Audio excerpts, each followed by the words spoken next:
근데 요즘에 영어학원 이런 데도 시범 수업 다 하는 거 아시죠? 오, 선생님 뽑기 전에 몰랐어요. 시범 수업을 이렇게 해요. 1시간 강의를 한다 그러면은 이런 식으로 강의 어떻게 할지, 내가 오늘 수업을 강의 어떻게 계획서를 할지. 짜서 네, 그런 거를 요즘에 다 하고 뽑아요. 그래서 저 학원들도 선생님 뽑을 때 저렇게 꼼꼼하게 하는데 우리도 중요하잖아요. 선생님 그쵸. 뽑는 게. 저희 원장 선생님이 볼 때 이런 강사 선생님을 좋아합니다. 저희가 좋아하는 강사 선생님들은 일단 표정이 밝아야 돼요. 맞아요. 그쵸. 제일 중요해요. 학생들을 대하기 때문에 표정이 밝은 선생님이 음. 아무래도 눈에 더 많이 들어오고 맞아요. 아이들도 좋아하고 같이 일하는 선생님들도 기분이 좋고 그렇게 되는 것 같아요. 맞아요. 저희 선생님들도 다 보면 이게 약간 직업병이지만 리액션이 크거나 친구들한테도 너 진짜 그랬어? 약간 이렇게 왜냐면 아이들 칭찬해줄 때 어. 잘했어 이거보다 진짜 잘했어 이 정도는 해줘야 아이들이 좋아하기 때문에 나 잘했나? 이렇게 어. 되기 때문에 선생님들 표정, 말투 이런 게 조금 중요한 것 같아요. 저죠. 맞아요. 정말 중요해요. 아이들을 만나고 그런 거를 있으니까. 선생님들이 제일 일단은 원장 선생님들이 좋아하시는 것 같고 그 다음이 이제 아까 그 면접 때 저번 시간에 면접 때에 말씀드렸는데 용모 단정한 선생님 네. 무엇을 입고 오세요? 뭐 무릎 아래만 치마 입고 오세요. 그런 건 아닌데. 전혀 아니지만 옷도 그렇게 입으실 수도 있지만 근데 너무 매일 그런 거는 사실 이게 뭐랄까 여기도 어떻게 보면 선생님들 입장에서는 직장이고 저는 모자만 안 쓰시면 돼요. 그거 맞아요. 모자만 안 있어요, 있어요. 그런가요? 해보자요? 안 계셨는데 모자가 있으시고 아니 저는 얘기를 들었어요. 저희 선생님은 아니고 아. 네, 그런 분이 있다고 얘기를 들었고 이게 예전에 보면 이제 뭐 맘카페 같은데 글을 보면은 이제 아무래도 선생님이다 보니까 부모님들이 학부모님들이 생각하는 선생님의 이미지라는 게 있잖아요. 근데 이제 너무 딱 달라붙는 옷을 입는다거나 좀 노출이 있는 옷을 입는다거나 이런 게 딱 보여지기에 선생님이 애들 가르치는 선생님이 약간 이렇게 맞아요. 기웃거리게 되는 그런 의상 있잖아요. 그러니까 그런 거는 저도 조금 꺼려지는 것 같긴 해요. 어쨌든 지금 저희가 말씀드린 뭐 용모나 이런 리액션이나 뭐 이런 거는 저희들의 성향이니까 맞아요. 그것만 참고해 주시고 또 다른 원장님들은 또 안 그러실 수도 있으니까. 맞아요. 실제로 저는 굉장히 텐션이 높은 사람이라 같이 일하는 그러면- 선생님들도 텐션이 높았으면 좋겠어요. 그래야 이제 학원 분위기가 밝고 그런데 이제 굉장히 차분하신 원장님들은 이렇게 막 텐션이 높은 선생님들은 피곤하다 하시는 경우도 있거든요. 그렇죠. 그래서 그런 원장 선생님은 이제 원장 선생님과 비슷한 차분한 선생님을 선호하시더라고요. 저희가 그래요. 제가 막 칭찬할 때는 막 이렇게 하지만 평소에 되게 차분한 편이에요. 근데 저는 면접 때 되게 밝으신 선생님이 오신 거예요. 뭔가 털털한 느낌의 저는 오히려 나한테 없는 부분을 가지신 선생님이다. 좋은데? 해서 한번 채용을 했었는데 아이들이 적응을 못 하더라고요.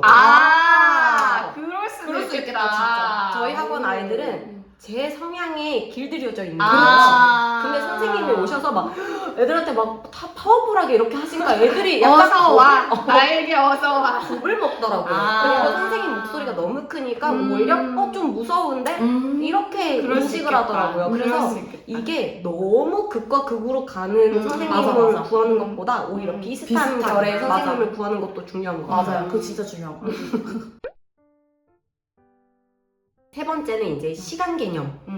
이런 걸 잘 지켜주시는 선생님이 너무 좋죠. 제일 중요하고요, 사실. 이것도 기본적인 그냥 센스랄까? 5분 전 출근. 저 약간 그런 거. 저는 10분 전 와달라고 아예 저도 10분 명시를 해드리거든요. 그래야 어느 정도 좀 화장실도 갔다 오시고 수업 준비도 좀 하시고 맞아요. 그렇게 여유가 있어야지 뭐 아, 들어오시자마자 레슨하고 일하실 거는 아니니까 이제 그래서 면접 때도 보면 언제쯤 도착을 하셨는지 그런 거를 미리미리 체크를 조금 해보는 편이에요. 아이 선생님은 그래도 시간을 잘 지키시는 분이구나. 네. 이거는 어느 회사나 뭐 맞아요, 학원이 맞아요. 아니더라도 맞아요. 어느 회사나 마찬가지니까. 그다음 네 번째 융통성 있는 선생님이 좋아요. 그렇죠. 이게 센스. 센스. 맞아요. 센스. 이거 너무 추상적인가? 너무 추상적인데. 우리 친구들은 모두 바쁜 친구들이기 때문에 가야 할 시간들이 다 정해져 있습니다. 레슨 받을 시간도 딱 정해져 있습니다. 그런데 이게 부족하니까 여기를 계속 연습시키시겠다 해서 한참을 안 나오십니다. 그러면 원장님은 밖에서 발을 동동 부릅니다. 큰일 났네. 가야 되는데. 이 레슨실에 들어갈 수도 없고 이걸 어떡하나. 이렇게 됩니다. 약간 이런 예를 들자면 또 레슨 시간의 이런 융통성도 있고요. 맞아요. 우리 모두 다 선생님을 처음 채용했을 때 이제 어느 정도 적응하게끔 우리랑 같이 이렇게 좀 시간을 거치잖아요. 근데 정말 센스 있는 사람은 딱 갔을 때 딱 보고 여긴 이렇게 하는구나 하고 그쵸. 빨리 적응해서 그 학원의 시스템에 그쵸. 맞춰 눈치가 가는 빨라요, 거죠. 눈치가. 맞아요. 그리고 레슨이 조금 한가한 시간대가 있을 때 그래 내가 뭐 할 일 없을까 하면서 애들 이론이라도 한 번 더 봐준다거나 뭐 뒷정리라도 한 번 더 한다거나 정말 센스 약간 있다. 이런 융통성? 저는 약간 이런 거 사실 그런 쉬는 생각이 시간은 아니죠. 그쵸, 근무 근무 시간인데 시간이죠. 조금 여유가 생긴 시간일 뿐이지 맞아요. 근무 시간인 거니까 그런 게 중요한 것 같아요. 자, 이렇게 우리 원장 선생님이 좋아하는 선생님들이 있는 반면 어떤 선생님이 힘드냐? 지금 말씀드린 거에 반대는 다 힘들다고 다 보시면 힘들죠. 돼요. 그쵸?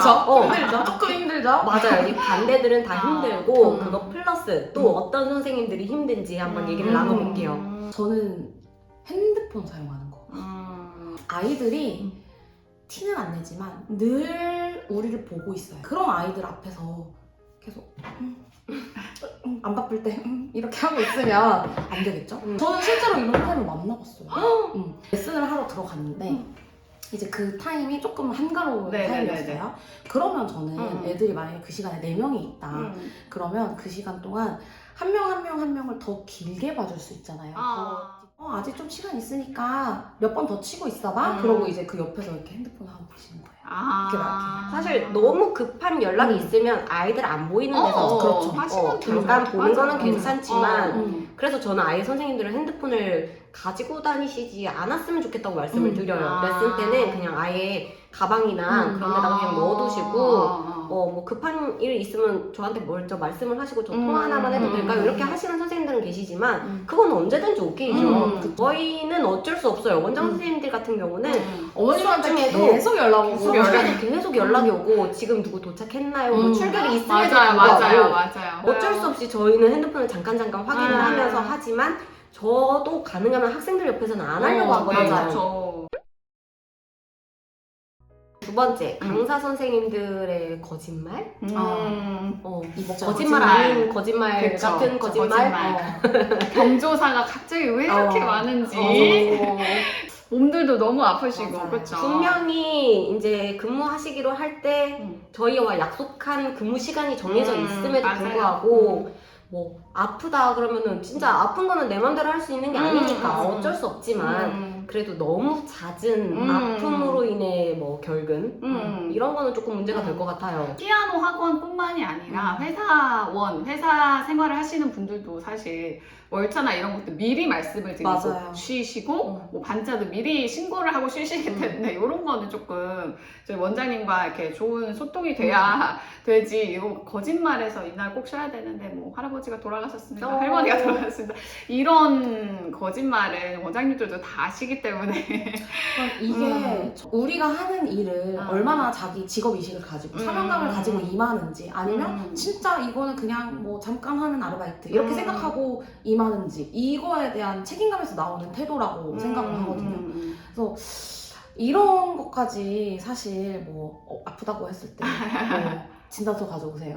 너무 각박하잖아요. 맞아. 그러니까 서로 좀 이렇게 좀 신뢰를 가지고 일할 수 있으면 너무 좋겠죠. 근데 우리 선생님이 당장 하루를 안 나오신다고 하면은 우리 아이들이 그건 너무 정말 무책임한 거라고 저는 생각을 하거든요. 원장님들이 선생님을 뽑을 때는 우리 학원에 몇 명, 5명당 1명, 뭐 이렇게 6명당 1명 이렇게 원장님들이 계산을 해놓고 뽑으시기 그쵸. 때문에 선생님이 하루 안 나오신다고 안 나오시면 하면은 이 5명은 어떻게? 그러니까요.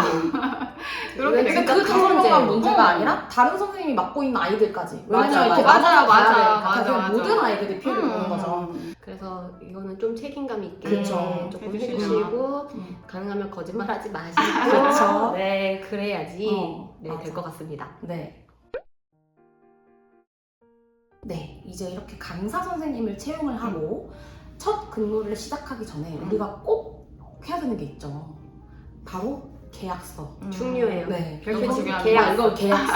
이거는 원장 선생님들도 꼭 하셔야 되고 강사 선생님들도 꼭 확인을 하셔야 되는 거라서 계약서에서 중요하게 체크해야 될 것들 뭐가 있을지 한번 얘기 나눠볼까요? 첫 번째, 급여 관련해서 이제 확실하게 해야겠죠. 이제 시급이 얼마인지, 월급이 얼마인지, 네, 월급이 얼마인지 잘 체크를 해서 네, 다 분류를 체크를 해서. 해야 되고 이제 급여 지급일이 언제인지 맞아요. 이런 것도 꼭 확인을 하셔야 될 것 같고요. 그 요즘에 급여 주기 전에 그 세부 급여 내역서 강사 선생님들한테 무조건 보내드려야 되거든요. 그래서 그거 꼭 확인하시고 다른 게 있다면 원장 선생님한테 꼭 말씀을 하시면 좋을 것 같아요. 계약서상에 급여에 대해서 쓰여 있어야 하고요. 그리고 뭐 세금을 뗀다. 그쵸. 그러면 이제 세금이나 뭐 4대 보험을 든다. 네, 그러면 그런 유무 같은 것도 맞아요. 확인을 거기서 하시면 되고 맞아요. 퇴직금 같은 경우도 어떻게 되는지 네, 맞아요. 명시가 꼭 되어 있어야 맞아요. 해요. 그래서 그 부분도 꼭 체크를 해주시기 바랍니다. 네. 그리고 두 번째, 이제 근무 관련된 내용들, 이제 뭐 근무 시간이 몇 시간인지, 일주일에 몇 번 나오는 건지, 이런 게 조금 디테일하게 나와 있어야 될 것 같고, 출퇴근 시간이 우리가 조금 변동될 수 있다고 말씀드렸잖아요. 방학 때 조금 변동될 수 있는데, 그런 부분들도 계약서에 적혀 있는지 있으면 좋을 것 같고요. 세 번째는 이제 뭐 근태, 그리고 휴가 관련해서 이런 것도 내용이 확실하게 들어가 있으면 선생님들께서 조금 더 책임감을 가지고 계실 수 있지 않을까 싶기는 해요. 이제 뭐 지각 및 조퇴를 할 경우에 뭐 어떤 서류를 제출한다던가 뭐 이런 거 써놓으세요. 몇 회 이상이면 안 됩니다. 그쵸, 그런 거 있고, 이제 저 같은 경우에 이제 휴가의 종류가 뭐뭐 있는지, 이제 약간 공적으로 이제 뭐 실제로 자기가 결혼을 했을 때 이제 어느 정도 휴가 쓸 수 있고, 뭐 누가 돌아가셨을 때 어느 정도 휴가를 가실 수 있고, 이런 것도 좀 자세하게 써놓는 편이라서 이런 것도 확인을 해보시면 모든 계약서는 자세하면 그쵸. 좋으니까. 좋죠. 네. 그리고 그 다음 네 번째로는 이제 휴직 및 퇴직. 요거 진짜 중요해요. 저 선생님한테 중요하죠. 제일 강조드리는 거, 어떤 사정으로 인해서 그만두시게 될 때는 꼭 30일 전에, 최소 그쵸. 30일 맞아, 전에 맞아, 말씀해주세요. 맞아요, 이거 진짜 맞아요. 제가 완전 강조드리거든요. 맞아요. 너무 중요하죠. 왜냐면 그 한 달이라는 기간도 사실 넉넉하지 않을 수도 맞아요. 있어요. 요즘에는 이렇게 연락이 그렇게 많이 바로 오지 않기 때문에. 그리고 아까 저희가 말씀드린 면접의 질문들도 계속 해야 되고 오시는 선생님들마다 맞아. 문자 계속 받아야 되고 맞아. 생각보다 선생님을 이렇게 채용하는 채용하는 게 굉장히 어렵기 때문에 맞아요. 미리미리 말씀을 해주시면 좋겠고. 그리고 이제 이게 제일 중요한데, 이제 뭐 무단으로 해고를 하는 게 안 되잖아요. 그래서 그쵸. 무단으로 해고하는 게 안 된다는 게 제대로 명시가 돼 있는지랑, 강사님도 확인을 네. 꼭 해주시는 게 좋을 것 같아요. 그리고 이제 저는 약간 해고가 가능한 경우도 맞아요. 그것도 있어요. 왜냐면 우리가 처음 3개월은 수습기간을 하기 때문에 해고가 가능한 경우, 어떤 경우에는 해고할 수 있다. 이렇게 꼭 정해놔야 선생님들께서도 그거를 꼭 확인을 해주셔야 그런 불미스러운 일이 안 생겨요. 행동을 안 하시고 다섯 번째, 이제 계약 기간과 이제 갱신 어떻게 할 건지, 이거 우리 상가 계약할 때도 하잖아요. 그렇죠. 일단은 채용이 됐을 때 저는 수습 기간은 3개월 하는 편이거든요. 어떠세요? 하시나요? 수습 네, 기간? 저도 하는 편이에요. 이게 수습 기간 3개월을 하면은 그 수습 기간 3개월을 정확하게 명시가 돼 있는지, 그리고 이제 만약에 3개월이 지나고 나서 정규 계약서를 다시 쓰는 건지, 이제 별도의 얘기가 없으면 그냥 묵시적으로 계약이 연장되는 건지 여부도 계약서에 명확하게 들어가 있으면 맞아요. 깔끔하게 좋을 것 같아요. 맞아요. 여섯 번째, 학원 지침서인데요. 저 같은 경우는 선생님들이 어떻게 아이들을 가르쳐 주셨으면 좋겠습니다 하고 학원 지침서를 따로 만들어 놨어요. 그래서 그걸 계약서랑 같이 드리는데, 계약서에는 명시할 때 학원 지침서를 꼭 참고해서 학생들을 레슨을 해주세요 이렇게 해놓거든요. 그러니까 학원마다 선생님들에게 원하시는 내용들이 있잖아요. 그런 걸 계약서에 다 쓰셔도 되고, 그게 너무 많다 하면 저처럼 따로 학원 지침서를 만들어서 같이 드리고 이거를 꼭 명시하고 이제 드리면 좋을 것 같아요. 그리고 이제 우리 일곱 번째네요. 일곱 번째로는 이제 저는 선생님들 계약서를 쓸 때 서약서를 별도로 받아두는 편이에요. 이제 그 서약서의 내용이 뭐냐 하면, 이제 우리 학원으로부터 반경 몇 킬로 이내에서 동종으로 개원하지 않는, 그리고 이제 반경 또 몇 킬로 이내에서 개인 과외를 하지 않는다. 그리고 이제 우리 학원의 재원생을 본인의 개인 레슨, 레슨으로 회유하지 않는다. 이제 그쵸. 이런 것들을 서약서를 받아두는 그쵸. 편인데 이게 법적으로 효력이 있는 서약서 양식이기 때문에 이를 위반했을 경우 손해배상 청구가 가능하고 그러니까 얼마 금액까지 손해배상을 예정합니다. 이렇게 써놓고 서약서를 받아두는 편이에요. 이것도 많이 배워갑니다. 자, 이렇게 우리가 강사 선생님을 모실 때 그리고 강사 선생님들이 학원에 면접을 보실 때 고려하면 좋을 것들에 대해서도 얘기를 나눠봤고 이제 계약서에서 고려해야 될 것들까지 이야기를 나눠봤습니다. 이 영상이 도움이 많이 되셨으면 좋겠고요. 도움이 되셨다면 좋아요, 댓글, 구독, 알림까지 해주시고 다음에도 유익한 영상으로 돌아오겠습니다. 감사합니다.